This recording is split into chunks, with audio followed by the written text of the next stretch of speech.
मेरा नाम शिवांशु अग्रवाल है। मैं इस समय आपसे अपनी गवाही बांटना चाहता हूँ कि कैसे मैंने यीशु मसीह को जाना, सच्चे परमेश्वर को जाना और उनके प्यार को जाना। 2004 की ये बात है, जब मैं अपने कॉलेज के आखिरी साल में पढ़ रहा था।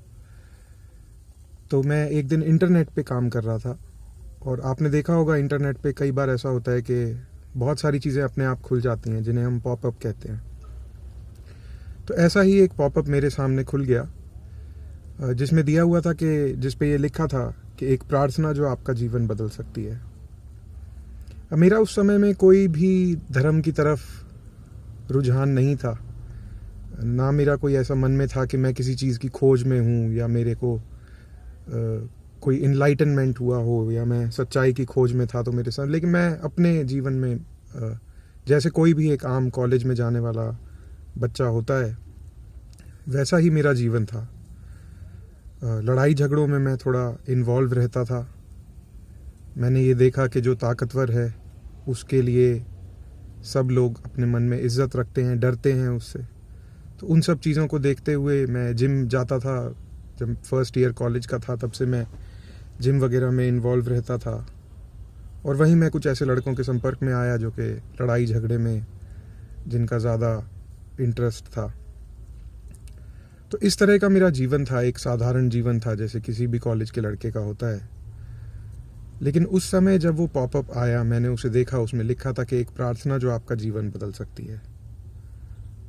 और पता नहीं क्या हुआ कि मैंने उस लिंक के ऊपर क्लिक किया, और वहाँ पे कुछ बाइबल से आयतें दी हुई थी। उनमें से एक मुख्य आयत ये थी जिसमें लिखा था यूहन्ना 3:16 में से कि परमेश्वर ने जगत से ऐसा प्रेम रखा कि उसने अपना इकलौता पुत्र दे दिया, ताकि जो कोई उस पर विश्वास करे वो नाश ना हो पर अनंत जीवन पाए। ये एक ऐसी बात थी जो मेरे मन में जो कॉन्सेप्ट था भगवान का, जो मैं सोचता था कि भगवान है, वो एक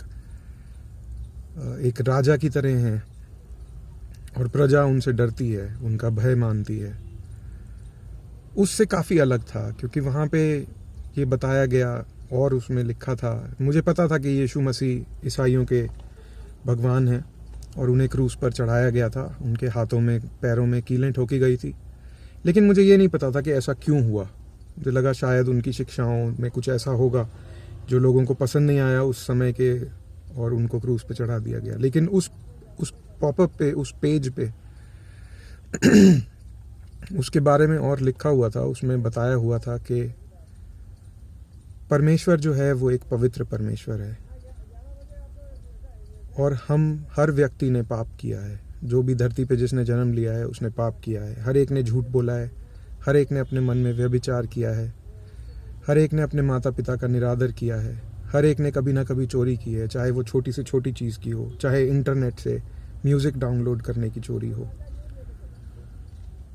तो एक पवित्र परमेश्वर के सामने जब सब लोग पापी हैं, तो कोई रास्ता नहीं है कि एक पवित्र परमेश्वर जो कि न्यायी परमेश्वर भी है, वो लोगों को ऐसे ही छोड़ दे। तो अब परमेश्वर क्या करता? परमेश्वर लोगों से प्यार करता था, लेकिन वो अपने न्याय को भी साथ में रखना चाहता था, न्याय को नहीं छोड़ सकता था।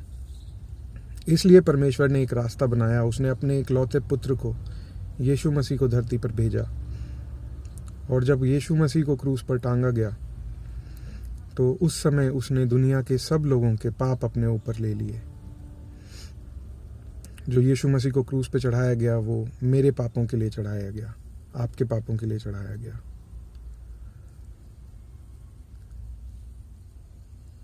इस बात को जब मैंने पढ़ा तो मुझे लगा कि ये कुछ अलग बात है। ऐसा नहीं होता कि भगवान हमारे लिए कुछ करे, ज़्यादातर इंसान ही भगवान के लिए कुछ करता है।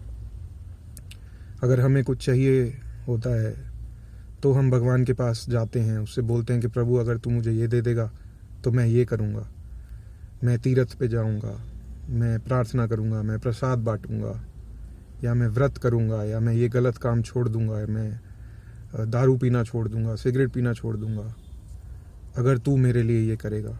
लेकिन यहाँ पे बाइबल बताती है कि जब हम पापी ही थे तब यीशु मसीह हमारे लिए इस दुनिया में आया, और जो उसको क्रूस पे चढ़ाया गया वो परमेश्वर की एक योजना थी। ये सोच के ही परमेश्वर ने अपने बेटे को इस धरती पे भेजा था कि मेरा बेटा जाके लोगों के पाप अपने ऊपर ले लेगा, जिससे कि हम लोगों को माफ़ी मिल सके और एक न्यायी परमेश्वर का न्याय भी बना रहे, उसकी पवित्रता भी बनी रहे, और लोग बचाए भी जा सके, अनंत मृत्यु से, नरक से बचाए जा सकें। तो इसलिए परमेश्वर ने यीशु मसीह को भेजा। जब मैंने ये पढ़ा तो मुझे लगा कि ये कुछ अलग बात है, मुझे और जानना चाहिए।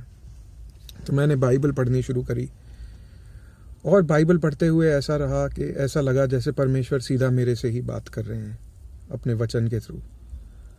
मेरे जो जीवन के बारे में सवाल थे कि ऐसा क्यों होता है, कि लोगों के साथ बुरा क्यों होता है, पाप कैसे आया दुनिया में, मरने के बाद क्या होता है, इन सब बातों के उत्तर मुझे बाइबल में मिले। जैसे जैसे मैं पढ़ता गया वैसे वैसे मुझे और जानकारी मिलती रही। और 2007 में, ये सब बातें 2004 की हैं, वो जो पेज खुला था वो 2004 में खुला था। उसके बाद मैंने बहुत समय अपने आप बाइबल पढ़ने में बिताया, और 2007 में मैंने चर्च जाना शुरू किया। एक मित्र थे मेरे जिन्होंने मुझे चर्च में लेके गए पहली बार, और 2007 में फिर मैंने बपतिस्मा लिया। तब से यीशु मसीह को ये निर्णय लिया कि मैं अब प्रभु यीशु के बताए रास्ते पे चलूँगा। बाइबल में बताया गया है कि सिर्फ एक परमेश्वर है जिसने सबको बनाया है, और वो है पिता परमेश्वर और यीशु मसीह। तो मैंने उनको मानना शुरू किया, उनकी आज्ञाओं पे चलने की कोशिश की, और इस तरह से मैं विश्वास में आया। मेरा जीवन पहले बहुत ज़्यादा लड़ाई झगड़ों में था। मेरे जीवन में कोई भी पवित्रता नहीं थी, लेकिन यीशु मसीह को जानने के बाद मेरे हृदय में पवित्र आत्मा ने बदलाव किया। मेरे जो डिज़ायर्स थे उनको बदला। जब भी मैं कोई भी गलत काम करता था या कोई भी आज्ञा का उल्लंघन करता था परमेश्वर की, तो मेरे दिल में एक आवाज़ आती थी कि नहीं, ये गलत है, इससे पश्चाताप करो और आगे से ऐसा ना करो। तो उस चीज़ को जब ये बदलाव हुआ, जैसे जैसे मैंने बाइबल पढ़ी, मुझे और पता लगा, मैंने सच में परमेश्वर के आवाज़ को महसूस किया कि परमेश्वर अपने वचन के ज़रिए मेरे से बात करते हैं, और उन्होंने मुझे चुना है, उन्होंने मुझे बुलाया है। तो इस तरह से मेरा विश्वास यीशु मसीह में बना। मेरे घर वालों का भी बहुत सहयोग रहा। शुरू में उन्होंने थोड़ा सोचा, जब मैंने बपतिस्मे की बात करी तो उन्हें लगा कि ये क्यों ईसाई धर्म की तरफ जा रहा है, ये अपना धर्म बदल रहा है। लेकिन फिर उन्हें ये लगा कि नहीं, ये कोई गलत काम में तो नहीं जा रहा कम से कम। तो इसलिए ये भी एक परमेश्वर की कृपा थी। मैं देखता हूँ कि बहुत सारे परिवारों में बच्चों को घर से बाहर निकाल दिया जाता है, मारा पीटा जाता है, लेकिन मेरे परिवार में ऐसा नहीं हुआ। परमेश्वर का अनुग्रह रहा।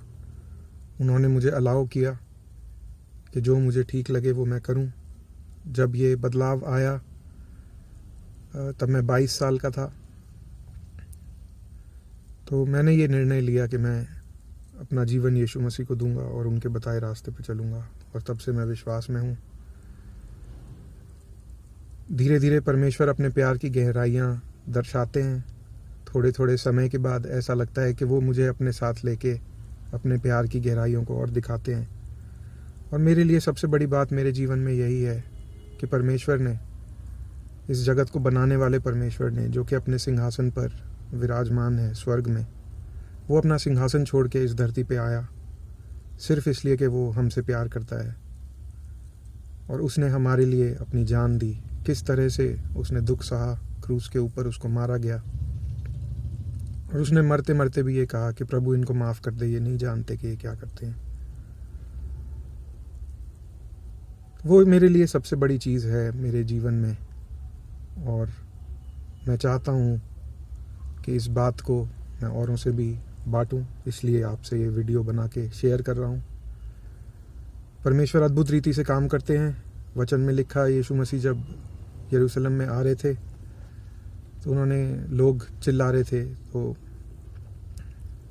उनको पुकार रहे थे, होज़ैना कह रहे थे। तब यीशु मसीह ने कहा कि अगर ये लोग चुप हो जाएंगे तो पत्थर चिल्लाने लगेंगे। इसी तरह से शायद प्रभु ने ये योजना बनाई कि मेरे को इंटरनेट के माध्यम से, एक पॉपअप के माध्यम से ये पता लगे, सुसमाचार पता लगे। तब से मैं विश्वास में आया हूँ।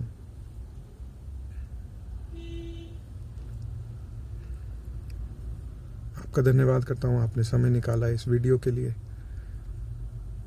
प्रभु आपको आशीष दे।